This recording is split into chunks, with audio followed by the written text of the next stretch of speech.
যাবে, সেই সময়টা বোধ হয় এমন একটা সময় আসবে যে সময় এই দেশে কোনো নেতা খুঁজে পাওয়া যাবে না, নেতৃত্ব দেওয়ার মতো কোনো লোক খুঁজে পাওয়া যাবে না।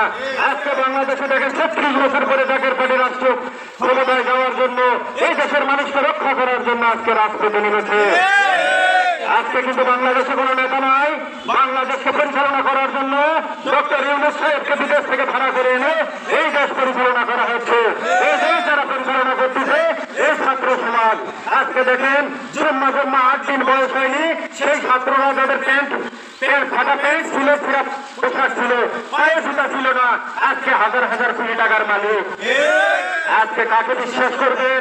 এই দেশ আমরা যাদেরকে দিয়েছি তারা এই দেশ লুটে পেটে খেয়ে শেষ করে দিয়েছে। ৫৪টি বছর বিভিন্ন রাজনৈতিক দলকে দেখলেন, আর কত দেখবেন। আমরা বাংলার জনগণকে মুক্ত করার জন্য জাকের পার্টির মহামান্য চেয়ারম্যান মহোদয় নির্দেশে জাকের পার্টির চেয়ারম্যান সিনিয়র ভাইস চেয়ারম্যান মহোদয় ৩ বছরের জন্য বাংলাদেশটা আপনাদের খেদমত করার জন্য চেয়েছেন।